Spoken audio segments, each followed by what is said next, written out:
So, welcome students. In this video lecture, we are going to start with the complementary angles. इस video lecture में हम complementary angles के बारे में पढ़ने वाले हैं और कॉम्प्लीमेंट्री एंगल्स से पहले हमने नॉर्मली डील की थी वैल्यूज के बारे में। हम वैल्यूज के बारे में बात कर रहे थे, कुछ स्पेसिफिक एंगल्स के ट्रिग्नोमेट्रिकल रेशियोज की कुछ वैल्यूज के बारे में बात कर रहे थे, कुछ ट्रिग्नोमेट्रिकल कुछ स्पेसिफिक एंगल्स के लिए।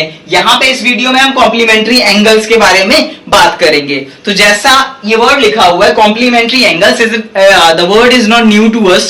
ये जो वर्ड है वो हमारे लिए नया नहीं है, हमने पहले भी एक वर्ड सुन रखा है। And the word means that, ये जो वर्ड कॉम्प्लीमेंट्री एंगल लिखा हुआ है इसका मतलब क्या होता है?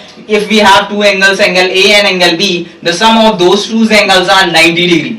अगर मेरे पास कोई भी दो एंगल हैं, वो ए और बी हैं, और अगर उनका सम 90 डिग्री हो रहा है, then our angle is what? Our angle is complementary angle. And as we can see in the triangle, in a right angle triangle, एक राइट एंगल ट्राइंगल की बात करूं मैं अगर, तो मेरे पास अगर ए बी सी एक राइट एंगल ट्राइंगल है, तो इसका जो एंगल ए है और एंगल बी है उसका सम क्या होगा? 90 डिग्री, क्योंकि ये एंगल 90 डिग्री का होता है, बाकी पूरा 180 का होता है, और तो इन दोनों का सम जो बचा वो क्या बचता है? 90 डिग्री का बचता है। तो एक राइट एंगल के जो दोनों नॉन राइट एंगल्स होते हैं, उन दोनों का सम क्या होता है? 90 डिग्री का। तो मतलब एंगल ए और एंगल बी का सम जो होगा वो 90 डिग्री का है। तो इस इफेक्ट के कारण क्या होता है, या क्या ट्रिग्नोमेट्रिकल रेशियोज पे क्या इफेक्ट पड़ते हैं, वो चीज हमें देखेंगे। अच्छा, साइड सिलेक्ट कर लेते हैं। ये हमारी हाइपोटेन्यूस है, इसको कैपिटल एच मार्क कर दे रहे हैं। ये हाइट है तो इसको एच मार्क कर दे रहे हैं। मैंने केवल वर्ड दे दिया, यहाँ पे कोई हाइट नहीं, कोई बेस मत मानिए, बस एक वर्ड मान लीजिए इसको। ठीक है, ये हमारा बी हो गया बेस के लिए, कैपिटल बी बेस के लिए मैंने दे दिया। ये 3 मार्किंग है, तो क्यों हमारे लिए इजी हो जाएगा जब हम इसको सॉल्व कर रहे होंगे। तो साइन ए क्या हो जाएगा, साइन बी क्या हो जाएगा, साइन बी की वैल्यू निकालते हैं।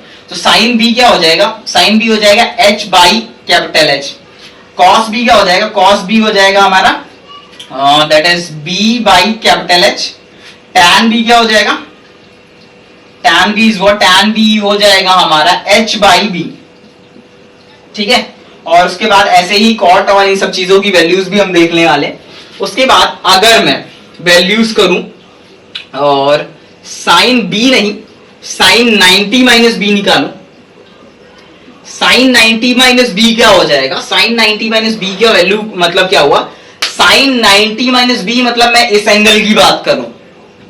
साइन 90 माइनस बी मतलब ये एंगल नहीं, इस एंगल की बात कर रहा हूं। ये एंगल अगर 30 डिग्री होगा तो ये एंगल क्या हो जाएगा? 60 डिग्री। तो 90 minus 30 degree is what? 90 minus 30 degree is 60 degree. तो अगर मैं साइन 90 माइनस 30 डिग्री या साइन 90 माइनस बी की बात कर रहा हूं, तो मैं इस एंगल की बात कर रहा हूं, एंगल ए की। तो इस एंगल ए के लिए साइन की वैल्यू क्या होगी? ए के लिए साइन की वैल्यू होगी b upon h. Angle A के लिए साइन की वैल्यू क्या होगी? Side opposite upon hypotenuse, that is b upon h. And as we can see here that the value of the cos was also b upon h, and the value of sin 90 minus b is also b upon h. This means that sin 90 minus b is what? Sin 90 minus b is equal to b, that is cos b. क्या हुआ? sin 90 minus b किसके बराबर आ गया? cos b के बराबर आ गया। sin 90 minus b is what? sin 90 minus b is equal to cos b। ठीक है, आया होगा ये चीज। उसके बाद इसमें कुछ और वैल्यूज लिख लेते हैं। अच्छा, सेक की वैल्यू लिखी, सेक बी क्या आ जाएगा? इधर सेक बी आ जाएगा हमारा the h upon b. Cosec की वैल्यू लिख लें, कोसेक बी, कोसेक बी की वैल्यू क्या हो जाएगी? Capital H upon small h. And यहाँ पे कॉट की वैल्यू लिख लें, कॉट बी की वैल्यू हो जाएगी बी अपॉन स्मॉल एच। ठीक है, ये सारी वैल्यूज आ गई। साइन 90 माइनस बी की वैल्यू हमने निकाली b upon h, which is equal to cos b. ये वैल्यूज हमने यहां से देख ली। नेक्स्ट वैल्यूज क्या है? cos 90 minus b. cos 90 minus b same here. cos 90 minus b का मतलब क्या हुआ? हम cos ए की बात कर रहे हैं। cos 90 माइनस बी का मतलब क्या हुआ? हम इस एंगल की बात कर रहे हैं। 90 माइनस बी मतलब ये एंगल की बात कर रहे हैं। तो ये एंगल की बात कर रहे हैं, इस एंगल के लिए cos क्या होगा? h। इसके लिए बेस ये हो जाएगा ना, h upon this capital H, H upon this capital H, H upon the capital H. And as we can see from here that h upon capital H is what, sine b। तो हमें क्या पता चला, sign 90 minus B किसके बराबर है, sorry cos 90 minus B किसके बराबर है, साइन b के बराबर है। कॉस 90 माइनस बी किसके बराबर है, साइन 90 के बराबर है। उसके बाद tan की बात करता हूं मैं, tan 90 minus b.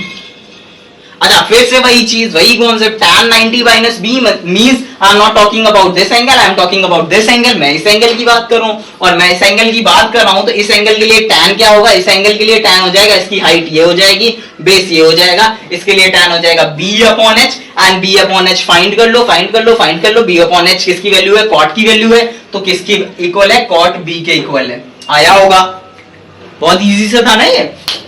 tan 90 minus b, b upon h के इक्वल है, और b अपॉन h किसके इक्वल है, cot b के इक्वल है, तो ये cot b के इक्वल आ गया। अच्छा अब नेक्स्ट बात करो, उसके बाद हमारे पास नेक्स्ट बचा sec 90 माइनस बी।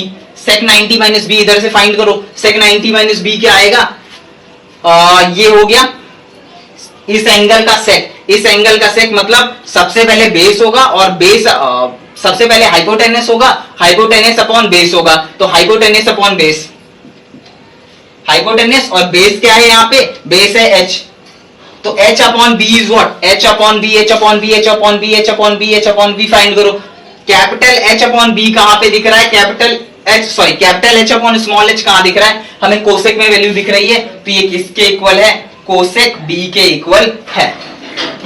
उसके बाद कोसेक की बात करूं, कोसेक b इज, यहां से कोसेक b निकालेंगे, कोसेक का मतलब क्या हुआ, हाइपोटेनियस अपॉन हाइट, और यहां पे इस एंगल के लिए हाइट क्या है, बेस है, तो h अपॉन b आ जाएगा वैल्यू, और h अपॉन b किसकी वैल्यू है, capital H upon b sec की वैल्यू है, तो इसका मतलब क्या हुआ, cosec 90 minus b is what, cosec 90 minus b is equal to sec b। और लास्ट बचा cot 90 minus b, cot 90 minus b tan b के इक्वल होता है, वो the same theory same formula. ये बहुत इजी सा कॉन्सेप्ट था, एंड इस तरह समझाने के बाद I don't think so there is need to learn these thing. इन चीजों को याद करने की जरूरत है, क्योंकि हमने कॉन्सेप्ट देख लिया कौन सी चीज कहां से आई। ये वीडियो देखने के बाद मुझे नहीं लगता there is any need to learn these thing, क्योंकि हम क्या करते हैं, वी स्टार्ट लर्निंग, और अगर ट्रिग्नोमेट्री को समझेंगे नहीं और याद करेंगे, तो there is lot to learn in trigonometry. बहुत सारी चीजें हैं याद करने के लिए, अगर याद करके ट्रिग्नोमेट्री करनी है देन देयर इज लॉट। इस वजह से पढ़ के समझ के करेंगे तो हम ये चीज कर लेंगे। हमारा कॉम्प्लीमेंट्री एंगल का कॉन्सेप्ट यहाँ पे खत्म होता है।